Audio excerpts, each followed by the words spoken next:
Pendant le règne de Josias, roi de Juda, un petit garçon naquit. Il s'appelait Jérémie et il allait devenir un homme très important. Lorsqu'il était encore jeune, il avait peut-être une vingtaine d'années, l'Éternel lui parla et lui adressa une sainte vocation. L'Éternel lui dit : « Avant que je t'ai formé dans le ventre de ta mère, je te connaissais, et avant que tu sois sorti de son sein, je t'avais consacré, je t'avais établi prophète des nations. » Sans aucun doute, Jérémie était surpris, étonné. « Ah Seigneur éternel, répondit-il, je ne sais pas parler, car je suis un enfant. » Mais l'Éternel l'encouragea.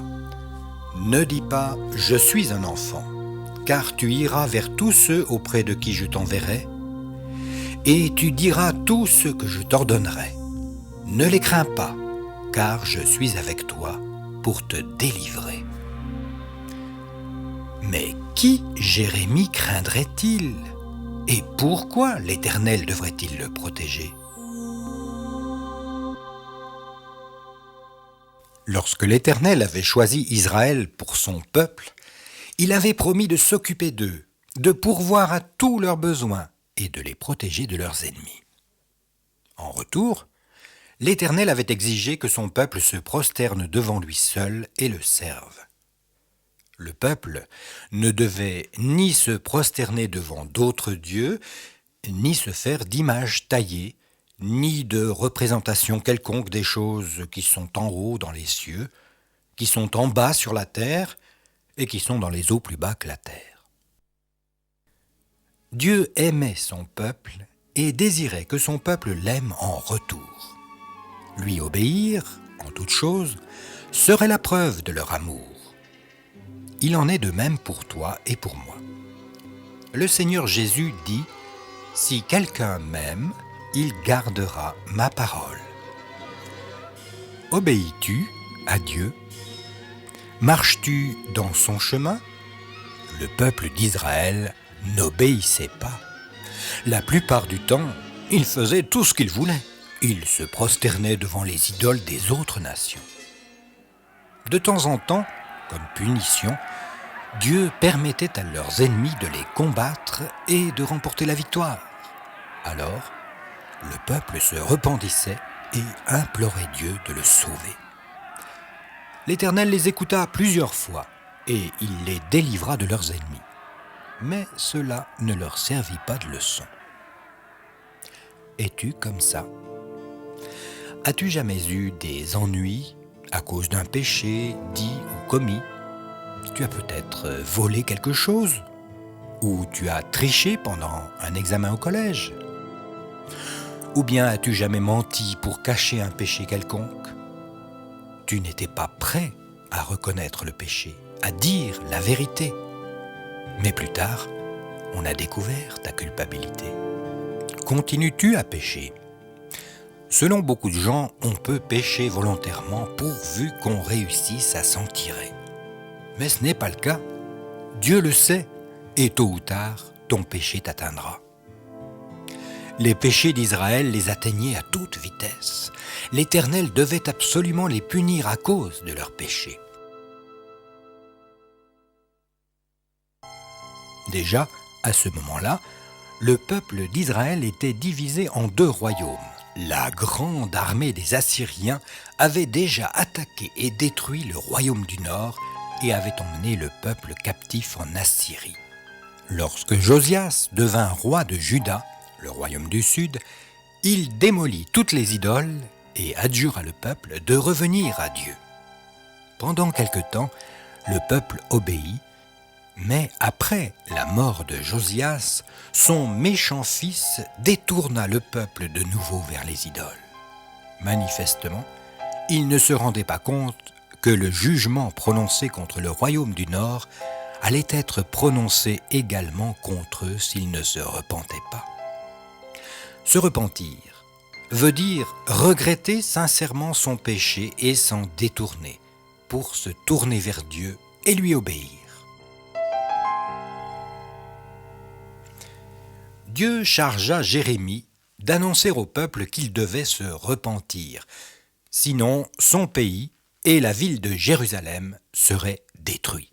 Jour après jour, Jérémie alla dans les rues de Jérusalem et dans les villes de la région, avertir le peuple du jugement de Dieu et le supplier de se tourner à nouveau vers Dieu. Jérémie se lamenta sur les péchés du peuple et sur la destruction épouvantable et imminente. Un jour, l'Éternel dit à Jérémie de descendre dans la maison d'un potier. Il regarda le potier travailler l'argile pour en faire un vase. Mais le vase ne réussit pas. Une petite pierre s'était peut-être infiltrée dans l'argile, mais de toute façon le vase fut abîmé. Sans doute le potier résolut-il le problème, et puis il travailla l'argile et refit un deuxième vase. Alors l'Éternel dit : « Ne puis-je pas agir envers vous comme ce potier, maison d'Israël ? Voici, comme l'argile est dans la main du potier, ainsi vous êtes dans ma main. » Qu'est-ce que Dieu voulait dire à son peuple ? Il essayait de lui montrer qu'il désirait faire de lui un vase d'honneur qui lui soit utile. Dieu avait choisi Israël et il en avait fait une nation pour une raison spéciale. En bénissant son peuple, Dieu voulait que les autres nations se rendent compte de sa grandeur et de son plan. Il voulait que son peuple soit une source de bénédiction pour le monde entier. Son propre fils, le Seigneur Jésus, devait naître israélite. Il serait le sauveur du monde, celui qui rendrait les hommes, les femmes, les garçons et les filles justes devant Dieu. En effet, Israël était une nation sainte et par Jérémie, Dieu lui disait qu'il l'aimait, que lui, il avait tenu sa promesse de s'occuper de son peuple, alors qu'eux, ils avaient manqué à leur parole. Dieu n'allait pas leur permettre de demeurer dans le péché. Et même si le peuple était bien disposé à son égard, Dieu avait le droit de les former de la même façon que le potier avait formé l'argile. En fait, le peuple n'était pas libre de faire ce qu'il voulait. Toi et moi, nous ne sommes pas libres non plus de vivre comme nous l'entendons. Oh, bien sûr, Dieu ne nous oblige pas à faire sa volonté, mais un jour, chacun de nous devra rendre compte à Dieu. Si tu choisis de vivre comme tu veux, au lieu d'obéir à Dieu, alors tu seras puni à cause de ton péché. Ah, les gens détestent ce message. Pourtant, c'est la vérité. Le peuple de Juda n'apprécia pas non plus quand Jérémie leur annonça le message de Dieu. Les anciens étaient furieux contre le prophète et le menacèrent de mort s'il n'arrêtait pas de parler de tout le mal qui allait leur arriver. Bien que Jérémie soit tenté parfois d'abandonner la tâche, il ne pouvait malgré tout que continuer à faire la volonté de Dieu. Ce n'est pas toujours facile de faire la volonté de Dieu, surtout si d'autres se mettent contre toi. Mais si tu appartiens au Seigneur Jésus, il désire t'encourager. Il est avec toi et il t'aidera à lui obéir, tout comme il aida Jérémie. Alors, ne crains rien, confie-toi au Seigneur Jésus.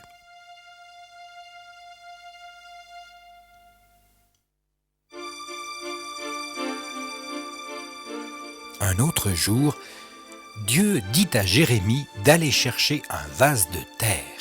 « Prends avec toi les anciens du peuple et rends-toi dans la vallée de Ben-Himon qui est à l'entrée de la porte de la poterie. Et là, tu publieras les paroles que je te dirai. » Jérémie obéit à Dieu et dit aux anciens : « Écoutez les paroles de l'Éternel, roi de Juda, et vous, habitants de Jérusalem, Ainsi parle le Dieu d'Israël. Voici, je fais venir sur ce lieu un malheur, parce que vous m'avez abandonné, pour offrir de l'encens à des idoles. Vous avez bâti des hauts lieux à Baal pour brûler vos enfants en holocauste. Alors Dieu dit à Jérémie de briser le vase. Jérémie le jeta par terre et le vase se brisa en 1000 morceaux. Impossible de le réparer.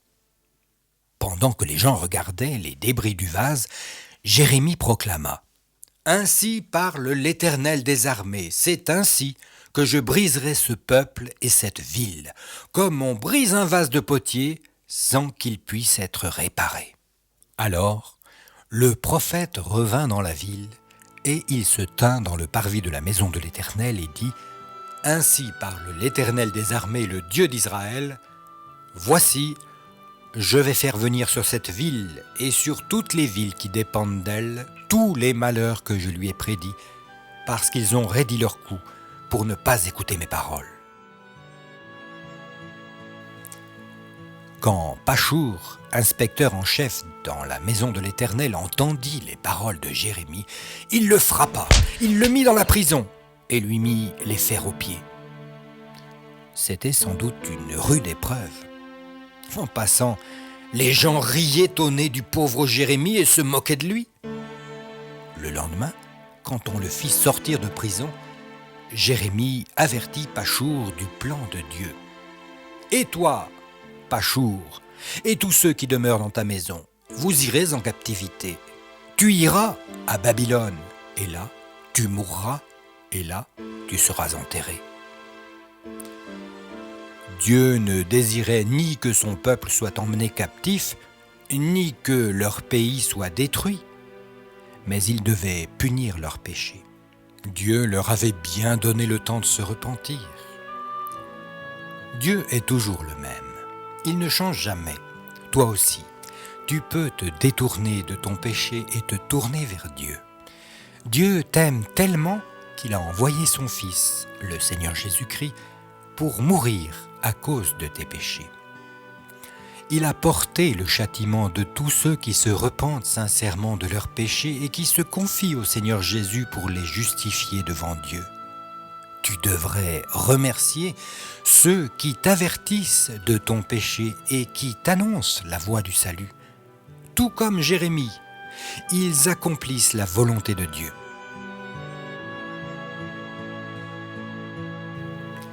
Jérémie continua à avertir le peuple.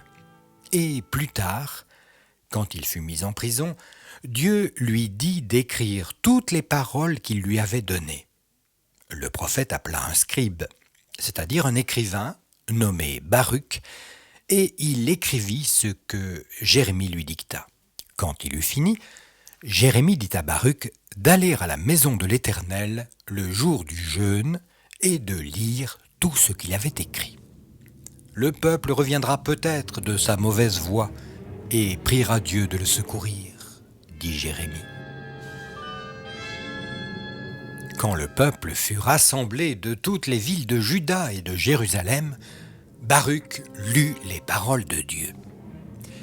Les chefs lui demandèrent de les lire devant eux aussi. Et quand ils entendirent le message de Dieu, ils eurent peur.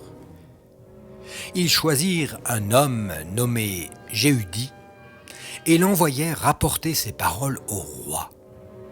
Le roi Joachim ordonna d'apporter le livre et de le lire. Assis dans sa somptueuse maison d'hiver, se chauffant devant un brasier, le roi écouta les paroles de Dieu. Lorsque Jéhudi eut lu quelques feuilles du livre, le roi prit un canif, découpa le livre et le jeta feuille par feuille dans le feu du brasier où il fut entièrement consumé. Le roi et tous ses serviteurs ne furent pas effrayés.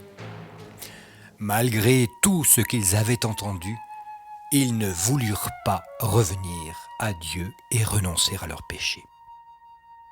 Peut-être que tu trouves cela difficile à comprendre, mais de nos jours, il y a beaucoup de gens comme ça. Ils ne veulent pas entendre parler du fait qu'ils sont pécheurs et qu'ils ont besoin de Christ comme sauveur personnel. Ils ne veulent pas qu'on leur parle de leurs péchés et du châtiment.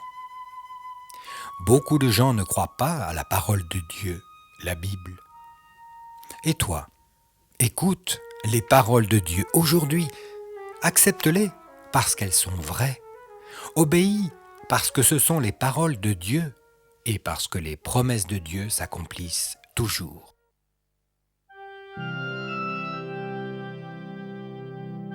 Finalement, le royaume de Juda et la ville de Jérusalem, avec son splendide temple construit par Salomon, furent démolis par les Babyloniens. Jérémie en eut le cœur brisé. Pourtant, il savait que ce n'était pas la fin pour le peuple d'Israël. Te rappelles-tu du potier ? Il a refait un autre vase d'argile. Dieu donna à Jérémie un autre message qu'il envoya aux captifs au loin à Babylone.